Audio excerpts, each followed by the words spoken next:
मैं एक ही चीज़ आप लोगों से कहना चाहूँगा कि जंग से कभी कुछ हासिल नहीं हुआ, और मैं अंत में सिर्फ उनके जज्बे को, खामनेई साहब के जज्बे को सलाम करूँगा, सैल्यूट करूँगा कि शायद आप जैसा लीडर कभी ईरान को मिल पाए। ईरान को क्या, कभी दुनिया को नहीं मिल पाएगा। और आपके उस जज्बे को मैं ही नहीं, पूरी देश, पूरी दुनिया सलाम करती है। और एक ही चीज़ मैं कहना चाहूँगा कि जो लोग उनके लिए गलत शब्द लिख रहे हैं, उनके लिए सिर्फ एक ही बात कहना चाहूँगा कि एक बार उनके इतिहास का पन्ना पढ़कर देख लो। वो शख्स है जिसने कभी भारत का भी साथ दिया कश्मीर के मुद्दे पर। वो शख्स है जिनकी ईरान की और भारत की दोस्ती के किस्से आप पढ़ सकते हैं।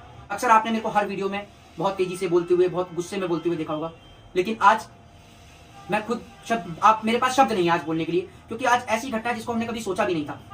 क्योंकि वो ईरान के लीडर जिस वक्त फिलिस्तीन के साथ कोई नहीं खड़ा था, और मैं इसलिए बोल रहा हूँ क्योंकि मेरे मुल्क ने, भारत ने सदैव, मेरे भारत के जितने भी पूर्व प्रधानमंत्री हुए, उन्होंने हमेशा फिलिस्तीन का साथ दिया, चाहे वो माननीय श्री अटल बिहारी वाजपेयी हूँ, चाहे वो तमाम नेता हूँ। मैं एक चीज आपसे कहना चाहूंगा कि जब तक हम लोग बटे हुए हैं, चाहे फिर वो मजहब के नाम पर हो, चाहे शिया सुन्नी के नाम पर हो, मैं एक चीज कहना चाहूंगा, उन्होंने जो जंग लड़ी वो इंसानियत के लिए लड़ी, किसी शिया सुन्नी के नाम पर नहीं लड़ी। और ये बात देश के तमाम मुसलमानों के लिए भी कहना चाहूंगा कि अगर आपका कलमा एक, सर पे लगी टोपी एक, तो मुसलमान कैसे अलग हो सकता है। नमस्कार, जय हिंद, जय भारत, वंदे मातरम। आज पूरे देश दुनिया को पता है, आज पूरी देश दुनिया के लिए बहुत बुरी ये खबर है, क्योंकि इंसानियत और मानवता के लिए लड़ते हुए आयतुल्लाह खामनेई साहब शहीद हो गए। आज वो शख्स जिसने अमेरिका जैसी परमाणु वाली कंट्री के आगे सरेंडर नहीं किया, अपने मुल्क के लिए, अपनी आवाम के लिए हंसते हंसते शहीद हो गए। आज आप सोशल मीडिया से लेकर, तमाम अखबारों से लेकर, जितने भी सोशल मीडिया के हैंडल हैं, मीडिया के पेज हैं, वहां पर सिर्फ एक ही चीज की चर्चा है, और वो है ईरान की। ईरान के अंदर आज जिस तरीके से हालात खराब हैं, पहली चीज तो यह है कि जंग से आज तक कभी किसी को कुछ हासिल नहीं हुआ है। जंग में सिर्फ इंसानियत और मानवता शर्मसार हुई है। दूसरी चीज ये कि मैं ये समझता हूं कि इजराइल वो मुल्क है जो छोटे छोटे मासूम बच्चों को मारने का काम करता है। फिलिस्तीन गाजा हो, चाहे फिर वो ईरान हो, ईरान के अंदर जिस तरीके से छोटी छोटी 50 से ज्यादा मासूम बच्चियों को बेरहमी से मार दिया गया, उससे पहले आपने गाजा के अंदर देखा किस तरीके से फिलिस्तीन में छोटे छोटे मासूम बच्चों को मारा गया। लेकिन आज एक चीज देखकर थोड़ी सी तकलीफ भी महसूस हुई कि रमजान का महीना चल रहा है, ठीक है, खुशियों का महीना है, लेकिन पूरे देश दुनिया के लिए आज गम का भी महीना है, गम का दिन है। ये कहूंगा बहुत गम का दिन है, जिसको मैं अपने शब्दों में बयां नहीं कर सकता। आयतुल्लाह खामनेई साहब, जिन्होंने इंसानियत और मानवता के लिए अपनी शहादत दे दी, आज वो आपके और हमारे बीच नहीं है, लेकिन उनके जज्बे को मैं ही नहीं, पूरी दुनिया सलाम कर रही है। और मैं एक चीज आपसे कहना चाहूंगा कि जब तक हम लोग बटे हुए हैं, चाहे फिर वो मजहब के नाम पर हो, चाहे शिया सुन्नी के नाम पर हो, मैं एक चीज कहना चाहूंगा, उन्होंने जो जंग लड़ी वो इंसानियत के लिए लड़ी, किसी शिया सुन्नी के नाम पर नहीं लड़ी। और ये बात देश के तमाम मुसलमानों के लिए भी कहना चाहूंगा कि अगर आपका कलमा एक, सर पे लगी टोपी एक, तो मुसलमान कैसे अलग हो सकता है। दूसरी चीज मैं आपसे ये कहना चाहूंगा कि आज जिस तरीके से जामा मस्जिद हो या तमाम जगह हो, उन पर जिस तरीके से रौनक है, मुझे ऐसा लगता है, ये मेरी पर्सनल और निजी राय है, मैं शायद गलत भी हो सकता हूं, लेकिन मेरी तो पर्सनल और निजी राय ये है कि आज वहां पर वो रौनक नहीं होनी चाहिए थी। वहां पर जो चीजें दिखाई दे रही हैं, वो लाइटें, वो आज नहीं होनी चाहिए थी। और यहां तक कि आज पब्लिक को भी अपने घर से बाहर नहीं निकलना था, क्योंकि आज ये देश दुनिया के लिए बहुत बहुत बहुत बड़ा गम का दिन है, जिसको आप और हम शायद समझ भी ना सके। लेकिन यही चीज अगर आप ईरान की आवाम से समझना चाहेंगे, तो आप समझ सकते हैं कि ईरान की आज क्या हालात है।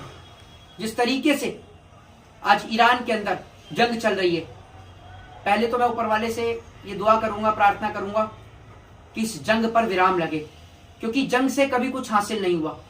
जंग में सिर्फ मजलूम और मासूम लोग मारे गए हैं हमेशा, और जंग आज तक कहीं भी कोई जंग हुई है, उस जंग से कुछ भी हासिल नहीं हुआ।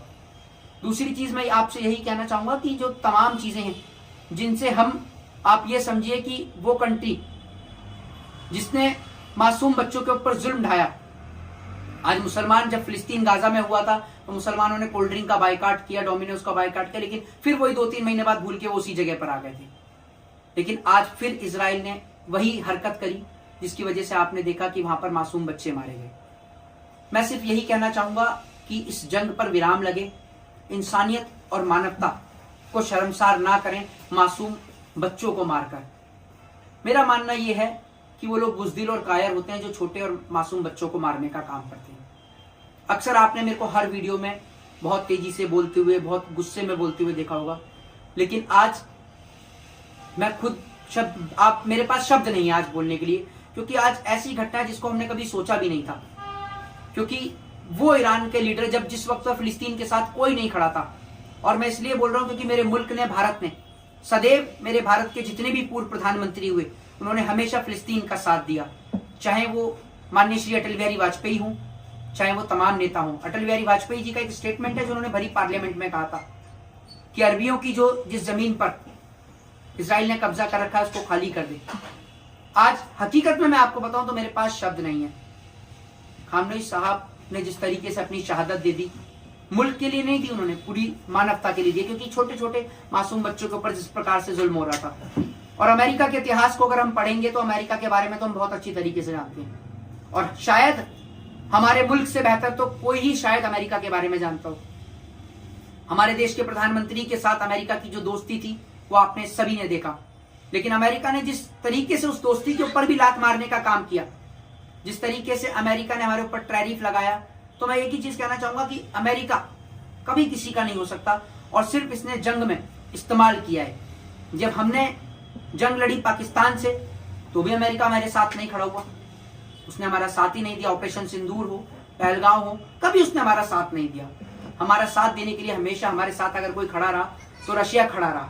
मैं एक ही चीज आप लोगों से कहना चाहूंगा कि जंग से कभी कुछ हासिल नहीं हुआ, और मैं अंत में सिर्फ उनके जज्बे को, खामनेई साहब के जज्बे को सलाम करूंगा, सैल्यूट करूंगा कि शायद आप जैसा लीडर कभी ईरान को मिल पाए। ईरान को क्या, कभी दुनिया को नहीं मिल पाएगा। और आपके उस जज्बे को मैं ही नहीं, पूरी देश, पूरी दुनिया सलाम करती है।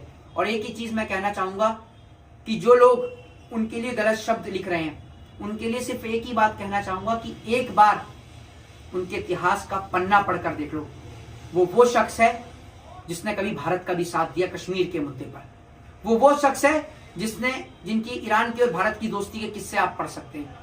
और आज भारत हो या देश दुनिया के वो तमाम कोने जहां पर आज आपने लोगों को रोते हुए देखा, भारत के अंदर भी कई जगह पर प्रोटेस्ट हुआ, कैंडल मार्च हुआ, लोगों की आंखें नम हो गई, लोगों की आंख से आंसू आ रहे थे खामनेई साहब की शहादत को देखते हुए। और जब ये खबर मैंने सुनी उस वक्त पे रात के 2 बज रहे थे, मुझे उस खबर को सुनकर यकीन नहीं हुआ। फिर जब मैंने बीबीसी को पढ़ा, बीबीसी को देखकर मुझे वो खबर को वेरीफाइड मैंने किया, तब मुझे पता चला कि खामनेई साहब अब हमारे और आपके बीच नहीं रहे। एक पत्रकार को देख रहा था जो ईरान के थे, वो न्यूज पर अपनी बात को नहीं रख पा रहे थे, उनकी आंख से आंसू निकल रहे थे। और आज जिस तरीके से तमाम देश दुनिया में लोगों की आंख से सिर्फ आंसू टपक रहे थे, और दुनिया सिर्फ एक ही बात कह रही थी कि हमने एक और अच्छे और सच्चे लीडर को खो दिया। आप लोगों की क्या राय है, क्या प्रतिक्रिया है? अपनी प्रतिक्रिया कमेंट बॉक्स में जरूर दें। जय हिंद, जय संविधान।